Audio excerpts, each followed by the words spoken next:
Assalamualaikum warahmatullahi wabarakatuh. Perkenalkan saya Entin Suhartini, kelas 6B, mata kuliah Sosiologi Konflik. Kali ini saya akan mempresentasikan mengenai teorinya Karl Marx, yaitu tentang konflik kelas. Di dalam menganalisis kapitalisme, Karl Marx menemukan ada dua macam kelas. Yang pertama, kelas borjuis, dan yang kedua, kelas proletar. Kelas borjuis adalah kelas dari kalangan atas, kelas dari golongan atas. Seperti contohnya yaitu pemilik pabrik. Pemilik pabrik adalah orang yang memiliki modal dan alat-alat produksi. Sedangkan dari kelas proletar yaitu merupakan kelas dari golongan kalangan bawah. Seperti contohnya yaitu para pekerja atau buruh. Bagi Marx, sebuah kelas benar-benar eksis hanya ketika orang menyadari jika dia sedang berkonflik dengan kelas-kelas yang lain. Tanpa kesadaran itu, menurut Marx, hanya akan membentuk suatu kelas di dalam dirinya.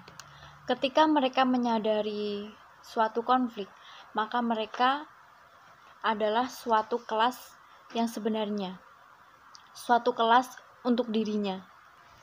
Konflik antara kelas borjuis dengan kelas proletar merupakan contoh lain dari kontradiksi material yang sebenarnya. Lalu kontradiksi ini berkembang sampai menjadi kontradiksi antara kerja dan kapitalisme. Tidak ada satupun kontradiksi ini diselesaikan kecuali dengan mengubah struktur kapitalis. Bahkan sampai perubahan itu tercapai, malah kontradiksi semakin memburuk.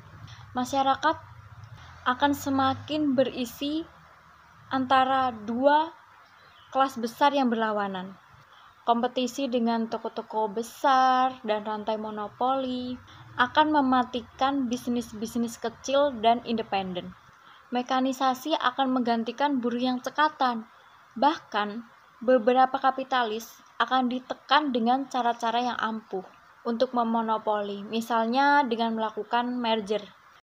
Semua orang yang akan digantikan ini akan terpaksa turun kelas menjadi proletariat.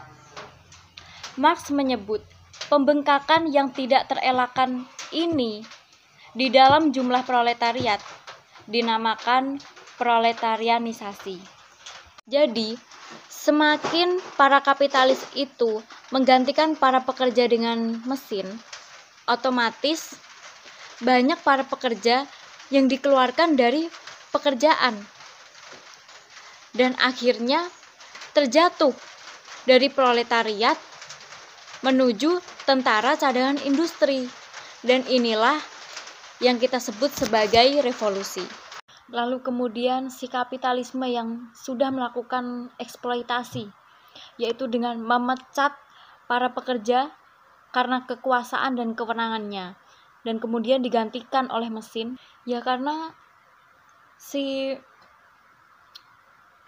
pihak kapitalis itu tidak mau rugi, ia tetap mau menyeimbangkan keuangannya, yaitu dengan cara sebagian dipecat dan sebagian itu masih tetap bertahan. Karena apa? Mengapa seperti itu? Karena si kapitalis ingin memperoleh keuntungan yang sebanyak-banyaknya. Karena dibalik itu, si kapitalis juga berkompetisi dengan kapitalis yang lainnya. Jadi seperti itu. Mohon maaf jika penjelasan saya ada banyak salah kata. Billahi taufik wal hidayah. Wassalamualaikum warahmatullahi wabarakatuh. Even just for a minute and dive inside my